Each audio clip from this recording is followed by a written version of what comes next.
If you wouldn't mind telling me, what's your name, where you've travelled from to be here in Koh Samui Town? My name is Judy Grossman, and I traveled close to 25 hours, I think, going from Los Angeles to here, taking 3 planes.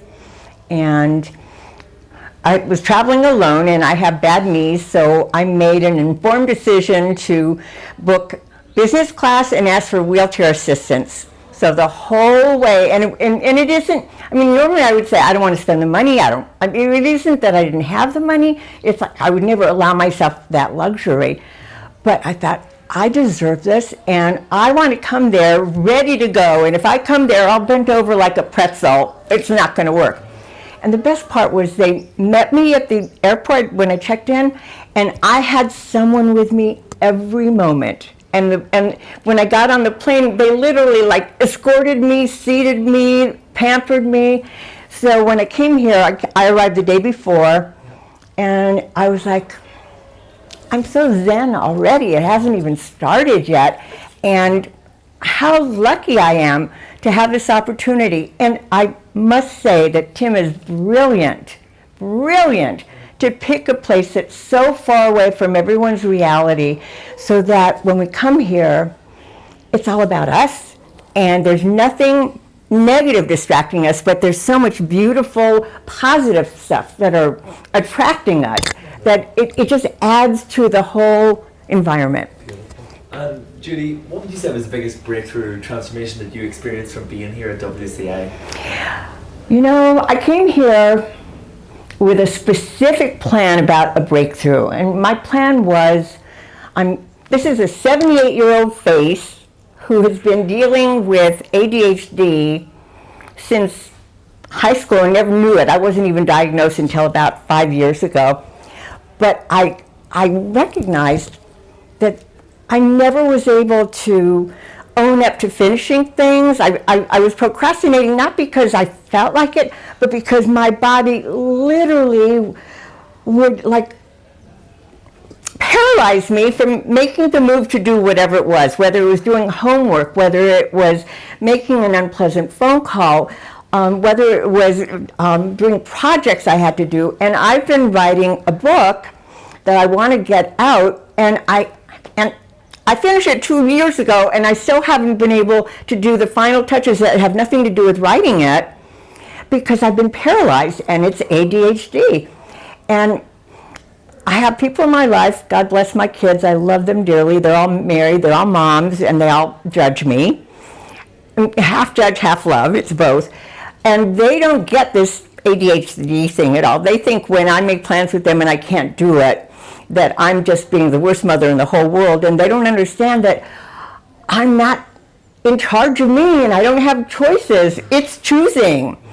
And I came here to get the ADHD out of my consciousness, and I didn't even realize, not only was it there, truly there, but it was also in my mind. It was a thing that was telling me, I forgive you for not doing ADHD, and you can count on it as a crutch anytime you don't want to do what you don't want to do.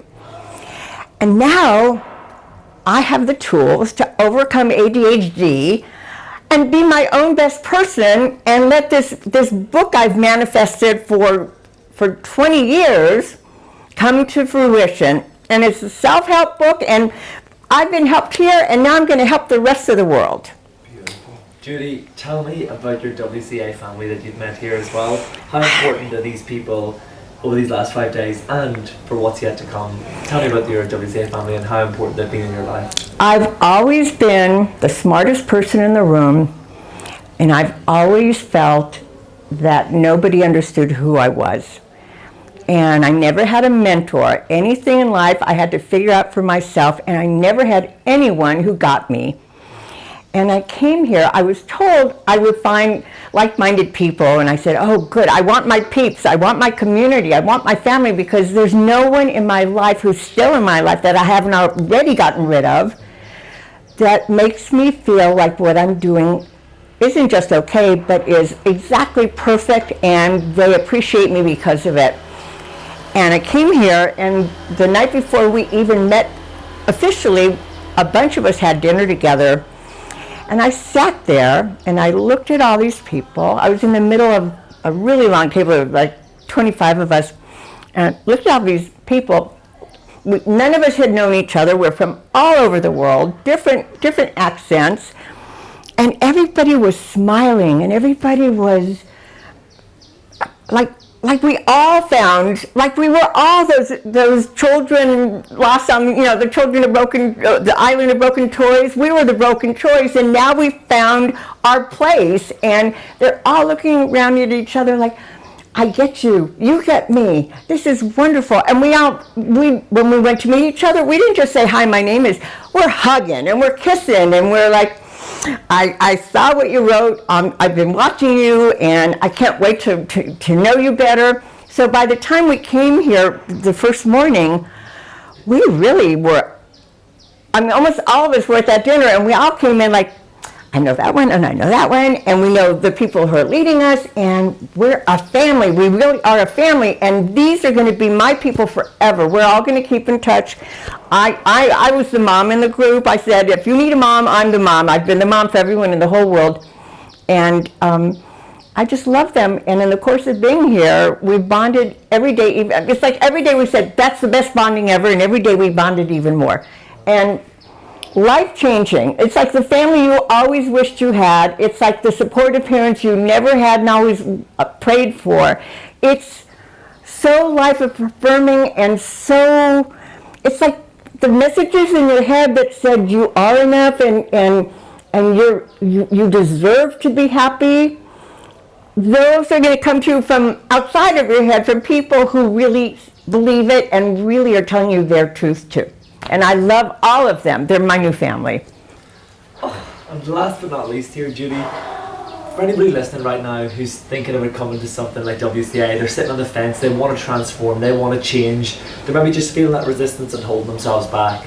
Sitting here now today, having gone through 5 days with your new family, this WCA experience, in a few words, what would you say to someone who is wanting to come here but they're sitting on the fence?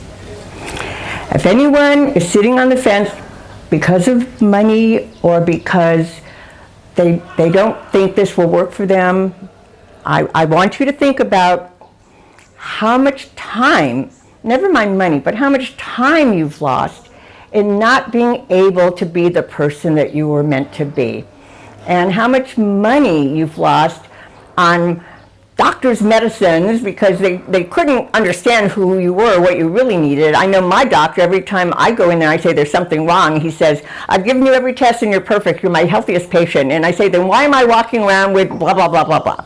So you're spending money on your health. Maybe you're spending money on a health professional. If you add all that money up, it's probably, I don't know, $20,000, $30,000. How much per year is it? So with this, you put out this money. The way I do it, whenever there's a lot of money, I prorate it in my head over 10 years. And I think about, in 10 years, it's not so much on a monthly basis, so I'll just do it.